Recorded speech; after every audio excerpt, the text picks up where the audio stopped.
नमो नमः। मैं मंगलाचरण करके अध्ययन शुरू करती हूँ।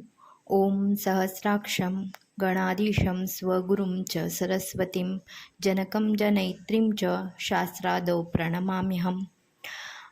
पिछले वीडियो में हमने देखा था कि किस प्रकार आयुर्वेद की व्याख्या बताई है, उसके बाद उसका पूर्व पद आयु और उसका उत्तर पद वेद, इन दोनों के बारे में विश्लेषण किया। और उसके बाद बहुत ही महत्वपूर्ण सिद्धांत का वर्णन आगे के श्लोक में वो स्थापित करते हैं। और चिकित्सा का जो आधार है वो सिद्धांत का वर्णन बताते हैं। तो उसका श्लोक है चरक सूत्रस्थान अध्याय 1:44। सर्वदा सर्वभावानां सामान्यं वृद्धिकारणं ह्रासहेतु विशेषश्च प्रवृत्ति उभयस्य तु। अभी सर्वदा का उन्होंने टीका में दिया है, सर्वदा सर्वस्मिन् काले नित्यगे अवस्थके च। मतलब सर्वदा मतलब सर्वस्मिन्, फिर नित्य काल में भी और अवस्थिक काल में भी। क्या? तो सर्वभावानाम, भाव मतलब जिनकी उपस्थिति है, सर्व भावों में क्या है तो वृद्धि का कारण, वृद्धि कारणम सामान्यम, और ह्रास का कारण विशेष है। तो वृद्धि मतलब उन्होंने टीका में दिया है वृद्धि आधिक्यम तत्कारणम वृद्धि कारणम। आधिक्य का कारण मतलब सामान्य। और ह्रास के बारे में बताया है यहाँ पे, ह्रास अपचया, हाँ, मतलब जो कम करता है ऐसा। और आगे बताया है प्रवृत्ति उभयस्य तु। अभी इसका विश्लेषण हम आगे करेंगे, पर पिछले एक वीडियो में जो हमारा श्लोक नंबर 28 है, यहाँ पे हमने देखा था कि तंत्र का जो स्थापन है वो कैसे उन्होंने किया। तो ज्ञात्वा मतलब जानकर, क्या जानकर, ये सभी चीज़ें जानकर, सामान्य जानकर, विशेष जानकर, गुण जानकर, द्रव्य जानकर, कर्म जानकर, समवाय जानकर उन्होंने तंत्र स्थापित किया। इस श्लोक के लेक्चर में हमने सामान्य विशेष सिद्धांत का थोड़ा विस्तार किया है, वो कृपया जाके देख लेना। मैं उसकी लिंक डिस्क्रिप्शन में डालूँगी। अभी यहाँ पे तो सामान्य और विशेष जाना, तो किसके आधार पर सामान्य विशेष जाना, तो महाभूतों के आधार पर सामान्य और विशेष जाना। और उसी के आधार पर हमारे जो स्वस्थ वृत्त की विधि है, इनका सबका उन्होंने वर्णन किया। उदाहरण के तौर पर हम जैसे कि हमारे जो दिन है, प्रातः काल से लेकर दूसरे दिन प्रातः काल तक, इसका उन्होंने सामान्य ढूंढा। जैसे कि सूर्योदय जब होता है तो सूर्योदय से मतलब सुबह का जो काल, प्रातः काल रहता है 12 बजे तक का, तो उसका सामान्य किससे है तो श्लेष्मा से है। वो कैसे जाना, तो सूर्योदय होता है तब बर्फ पिघलता है, उसी प्रकार हमारे शरीर में श्लेष्मा द्रवीभूत होता है। तो ये कफ प्रकोप का काल उन्होंने डिसाइड किया। मतलब किसके आधार पर डिसाइड किया, तो हमने देखा था कि ज्ञान चक्षु से उन्होंने ये जाना। तो ज्ञान चक्षु क्या है वो भी हमने देखा था कि अनुमान, प्रत्यक्ष, औपम्य, ये इनको ज्ञान चक्षु कहा है। उसके आधार पर उन्होंने डिवीजन किया। जैसे 12 से 4 बजे तक का काल है वो पित्त प्रकोप का काल है, उसके आगे का काल है वो वात प्रकोप का काल है। ऐसे उन्होंने पूरे सृष्टि में जो जो भाव है उनका सामान्य, पृथ्वी, आप, तेज, वायु, आकाश, इनके आधार से जाना। और उसका हमारे शरीर में कौन से भावों के साथ सामान्य है, विशेष है, उसका उन्होंने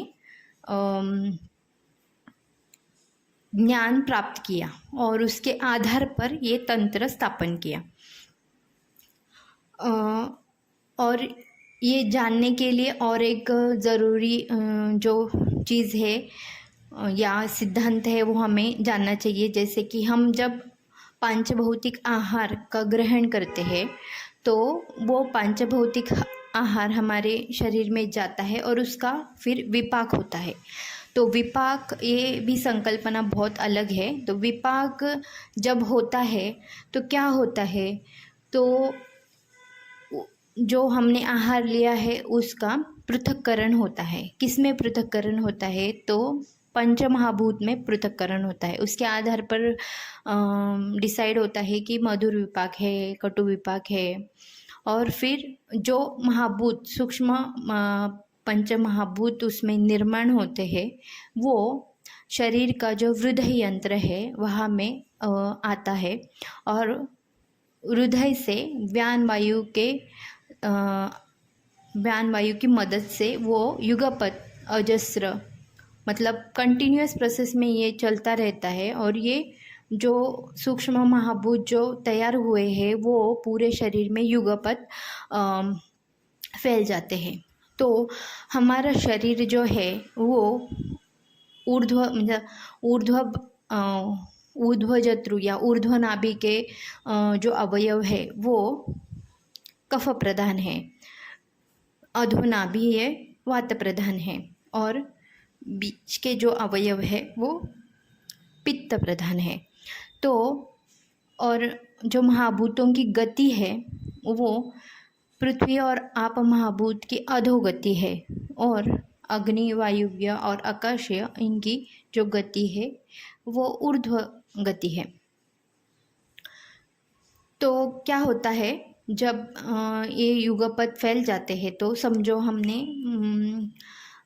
विपाक जो है वो मधुर है, मतलब पृथ्वी और आप प्रधान है। तो ये जो पृथ्वी और आप सूक्ष्म महाभूत है वो शरीर में फैल जाएंगे। जो पृथ्वी और आप सदृश अवयव है वहाँ पे इनका सामान्य होने के कारण पृथ्वी और आप इसकी वहाँ पे वृद्धि होगी।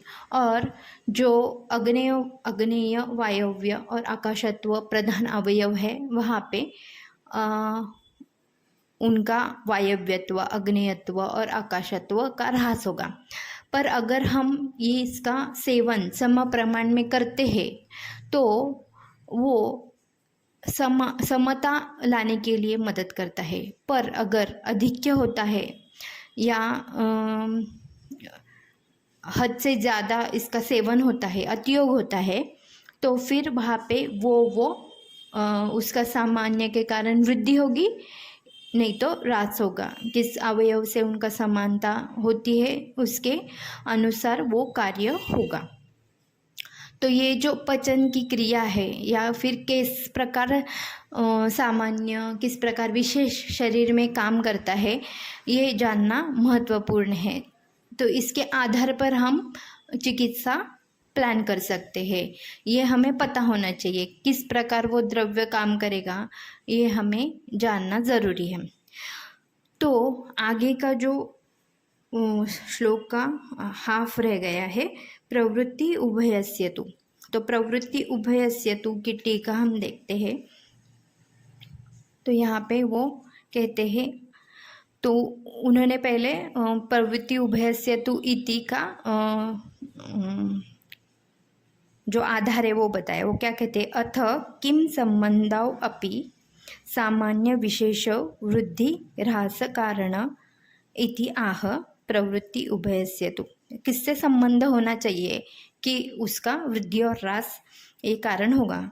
आगे उन्होंने कारणम इति शेषः, अब यहाँ पे वो शब्द शेष है, इसको लोप में भी लिया जाता है और वाक्य शेष में भी लिया जाता है।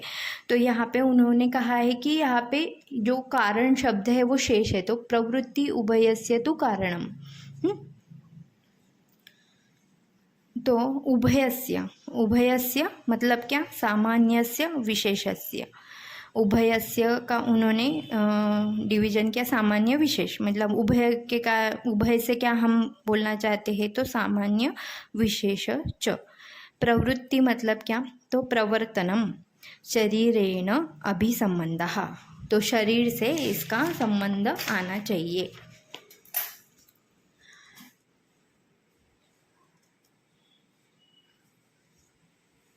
और जो तू शब्द आया है तो यहाँ पे तू शब्दों अवधारणे तेन न असंबंध सामान्य विशेष स्वकार्यं कुरुत इति दर्शयति। तो तू मतलब संबंध आना ही चाहिए, ऐसे उन्होंने यहाँ पे स्पष्ट किया है। तो इसका और आगे विश्लेषण होगा। जो आगे का श्लोक है वो सामान्य और विशेष का लक्षण बताते हैं। वो श्लोक लेकर मैं आज का अध्ययन समाप्त करती हूँ। सामान्यम एकत्वकरम विशेषस्तु पृथक्वकृत तुल्यार्थता ही सामान्यम विशेषस्तु विपर्ययः। धन्यवाद।